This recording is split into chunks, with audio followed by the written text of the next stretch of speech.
Studio Balado. Un jour, j'ai senti mon oreille gauche en particulier progressivement se murer. Le matin, j'entendais, le midi, j'entendais un peu moins, et le soir, je n'entendais plus rien du tout. C'est l'expérience la plus extrême de solitude de ma vie, ça a été quand j'ai eu les oreilles emmurées. J'ai demandé, est-ce que tout le monde est prêt ? Oui, tout le monde est prêt, ok, on y va. Et à partir de là, c'est en sprint jusqu'à la ligne droite, quoi.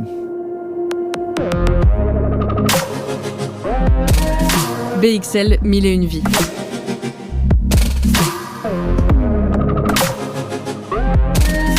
Un podcast de Camille Loiseau et du Studio Balado. Des récits de ville en miroir. Une rencontre entre deux personnes qui ne se connaissent pas et qui ont au moins une chose en commun. Un lieu, à Bruxelles.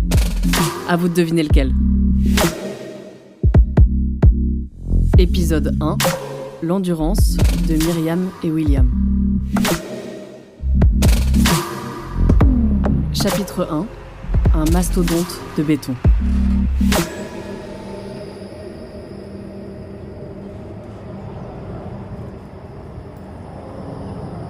Lisière de Bruxelles, au bout de la ligne 10. Pelouse fraîchement tondue, mur de béton à l'horizon. Je sais pas quoi, mais il y a quelque chose qui me maintient à distance. Une sorte de périmètre de sécurité.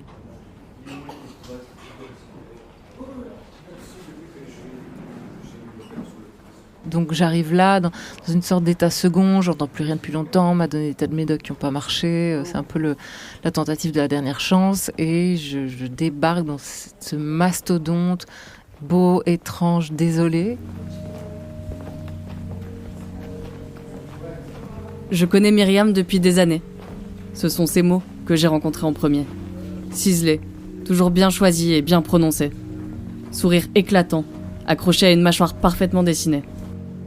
À l'extérieur, elle est pimpée. À l'intérieur, elle bouillonne.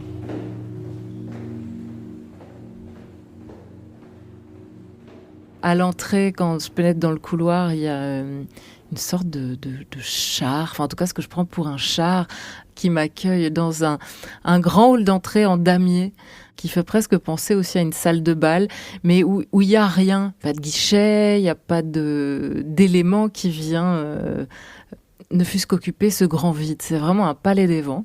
Je m'engage dans les couloirs, je tombe sur des gens qui travaillent là, et surtout des gens qui travaillent là d'ailleurs, parce que je croise pratiquement aucun patient, en tout cas personne que j'identifie comme un patient.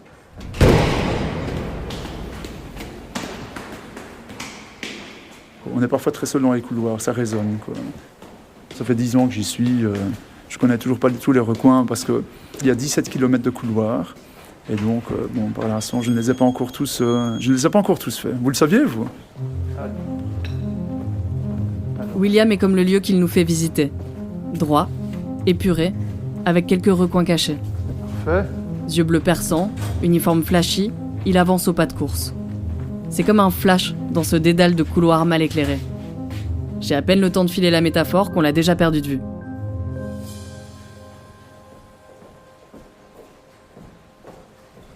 Il y avait des panneaux un peu partout pour t'intimer l'ordre d'attendre de tel côté de la file, de ne pas dépasser, de faire les choses dans l'ordre. Je me revois un peu idiotement mettre ma main en visière sur mon front pour être poli avec leur protocole, en utilisant leur manière. Ça ne fait que redoubler d'étrangeté. Je regarde par la fenêtre, à travers des vitres qui sont... c'est même pas du triple vitrage, je sais pas combien de couches de vitrage il y a, mais donc il y a une vision tout à fait déformée de ce qui se passe dehors. C'est presque comme si tu regardais dehors à travers un fisheye. T'as même l'impression d'être dans un David Lynch, en fait.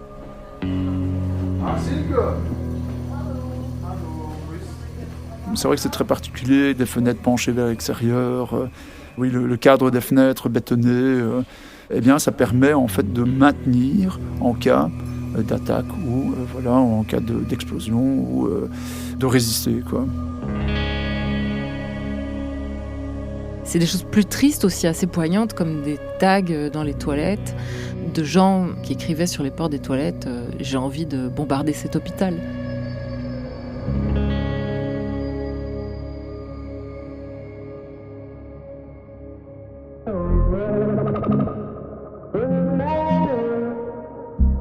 Chapitre 2. Les personnages. J'étais infirmier avant, j'ai travaillé en pédiatrie et en néonatologie. J'ai un père médecin, j'ai une mère qui est infirmière. Tous les deux sont pensionnés. Bon, de fait, mon père, il a dû faire son service militaire à l'époque. Mais, en tout cas, personne ne m'a jamais poussé à aller à la défense. Moi, c'est quelque chose qui m'avait impressionné effectivement en tant que garçon. C'est quelque chose que petit garçon. Mais ce n'était pas devenu, alors, chez moi, personnellement, quelque chose où je me suis dit, c'est ça que je veux faire plus tard.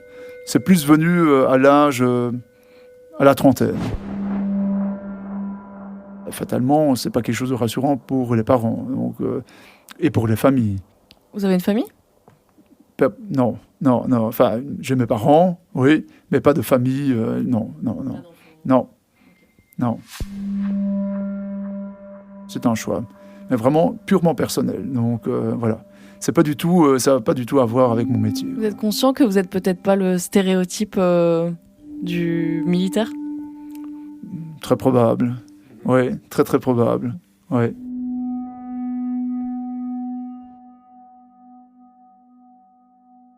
C'était en 2015, si je me souviens bien. J'avais subi quelques mois auparavant un gros raid de harcèlement sur les réseaux sociaux. Je m'étais pris des centaines de menaces de mort, des milliers de menaces de viol.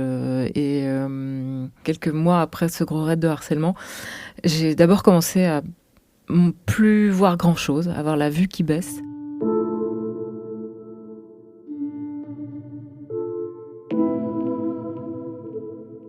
Avec le temps. La maxime est sans doute bienfaisante pour les résilients, mais tout le monde ne l'est pas, résilient. Avec le temps, mon corps facétieux commença à me jouer des tours, à me lâcher, organe après organe. De manière littérale et assez ridicule, je me mis à griller avec méthode mes interfaces avec le monde extérieur. Nécrose. Myriam Leroy, les yeux rouges.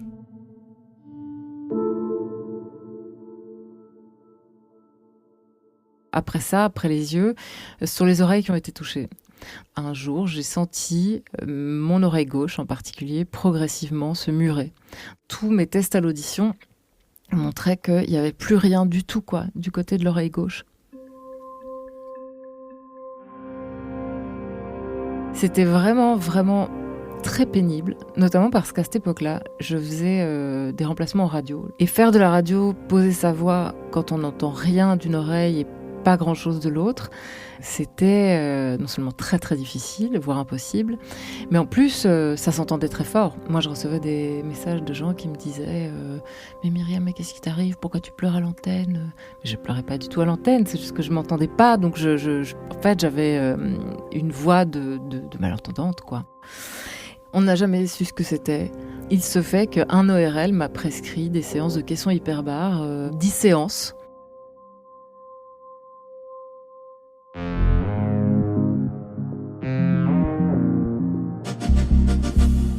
Chapitre 3.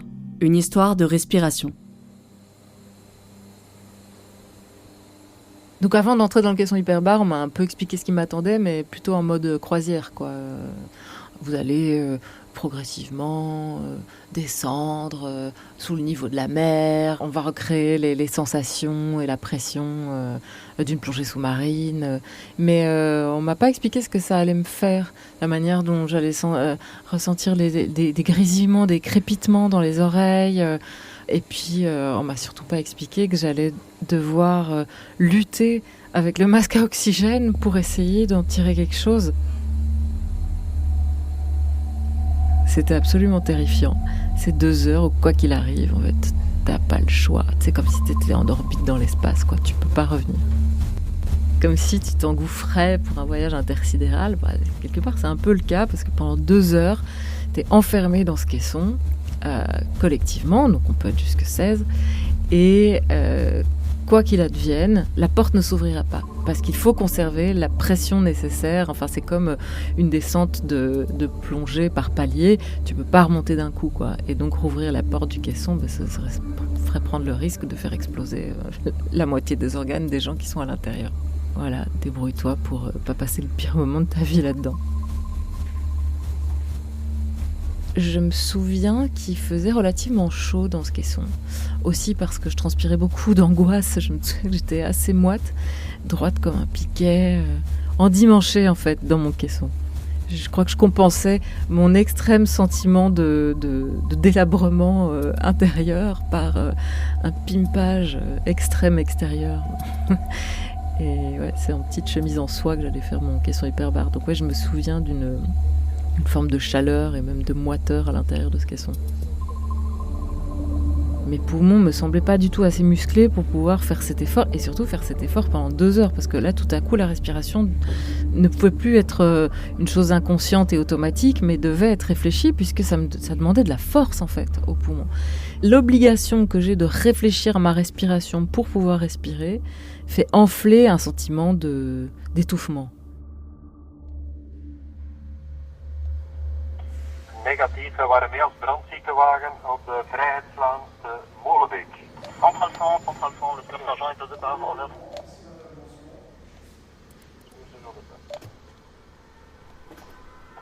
Je pense que c'est 2018. Tous les matins, on a briefing pour faire la remise de service entre la nuit et l'équipe de jour. Vers 7h au matin, le chef infirmier vient et nous dit « Gros incendie à Scarbeck, il y a des victimes, dont des enfants. On a eu un appel et on va avoir des victimes qui vont être amenées ici à l'hôpital. 2 enfants de 7-8 ans et 11-12 ans qui étaient vraiment brûlés de manière extrêmement sévère. Et donc, à partir de là, oui, la prise en charge vraiment intensive commence. Eh bien, moi, simplement, je demande à tout le monde, juste avant de commencer, je demande, est-ce que tout le monde est prêt ? Oui, est-ce que tout le monde se sent prêt ? Je sais ce que je fais, je sais ce que j'ai à faire. Et il y a, à ce moment-là, en fait, il n'y a quasiment aucune place pour l'émotion. Quand on est vraiment dans l'action, on ne peut pas se permettre de faux pas. Il faut être vraiment concentré, focus sur son cas. Alors ici, dans le contexte très particulier des grands brûlés, c'est qu'on travaille dans un milieu très chaud, avec un haut taux d'humidité aussi, puisqu'on doit laver les patients. Et fatalement, il faut une certaine conditions pour pouvoir le supporter. Quand on a terminé une prise en charge comme ça, qui peut durer parfois 2h30, 3h, peut-être plus, c'est comme si on avait fait, un footing parfois de 15 ou 20 km. On est tout transpirant, quoi. C'est très compliqué. On travaille avec des 32 degrés dans une pièce, avec un masque, avec un bonnet, avec une blouse, avec des gants. C'est des efforts physiques qui sont importants et fatalement, c'est épuisant.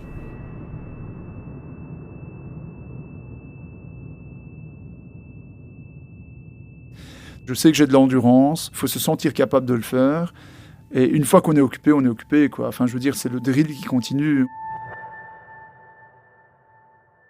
Le drill, c'est un terme utilisé par les sportifs et les militaires.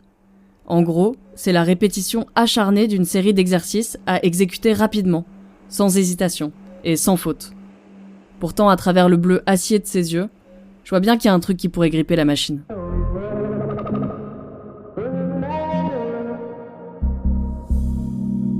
Chapitre 4. Gagner la bataille. C'est des marques qu'on porte parfois à vie, des enfants qu'on revoit, parfois aussi 1 ou 2 années après, même parfois encore plus, 3 années, et on voit une évolution. C'est quand la dernière fois que vous les avez vus, ces enfants ? Je pense que c'était en 2021, 2021 peut-être. Et là, ce qui était spécial, c'est que les enfants ne nous reconnaissaient pas nécessairement. Donc ils disaient « mais si, je me rappelle, je reconnais ta voix, mais je ne sais plus qui tu es ».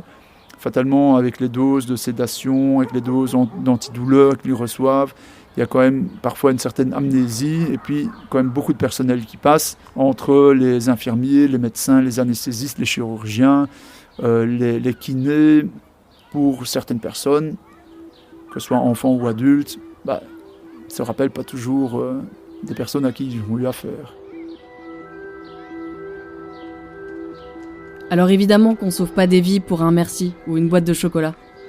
Mais quand même, ça doit être étrange, non ? De passer des heures, des jours, des semaines et des mois à prendre soin de quelqu'un qui ne nous reconnaîtrait même pas dans la rue.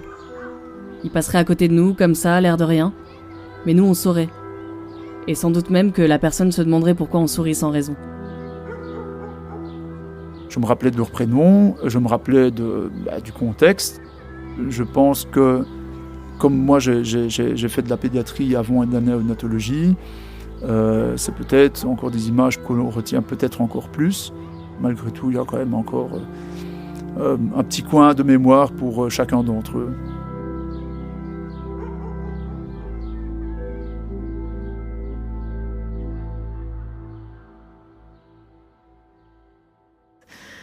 Et puis clairement j'étais en guerre, je me battais contre un truc, il fallait que je boute une forme d'envahissement hors de mon organisme.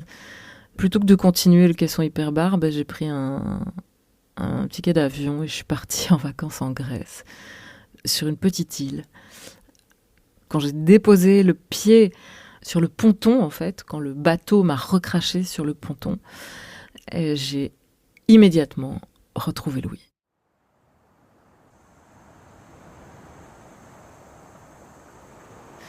C'est l'expérience la plus extrême de solitude de ma vie, ça a été quand j'ai eu les oreilles emmurées. C'est très étonnant parce qu'en fait c'était une horrible période de ma vie, mais ça, alors que ça n'a pas marché, ça reste une sorte de trouée d'émerveillement, alors que vraiment ça faisait un bout de temps que j'étais à bout psychologiquement et physiquement. Tout à coup, j'ai eu plein d'idées créatives, j'ai eu plein d'envies, j'avais envie d'écrire un scénario, de planter une caméra, de faire venir des gens.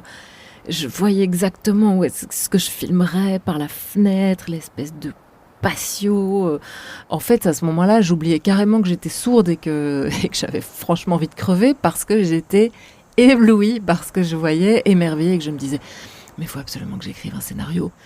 Et donc, ça a été le moment où je me suis dit « ah ben voilà, la vie n'est pas finie ». Je me targue d'être quelqu'un de très endurant dans l'existence.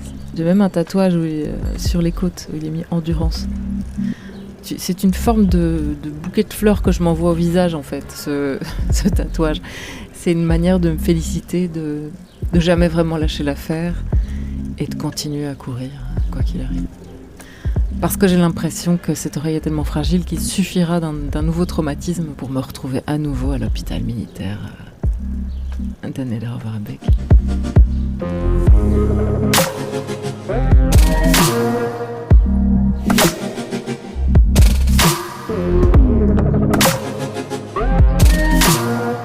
Merci à Myriam et William pour leur confiance. BXL 1001 vies, un podcast de Camille Loiseau, produit par le studio Balado, avec le soutien de la ville de Bruxelles et en partenariat avec BX1.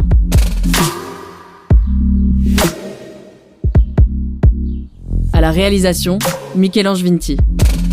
Générique original et mixage, David Federman. Direction de casting, Caroline Renaudière. Production, Michel-Ange Vinti et Julien Barbier, assisté de Shaima Haji. Si vous avez aimé cet épisode, n'hésitez pas à le partager, commenter, liker, laisser des étoiles, bref, à en parler autour de vous.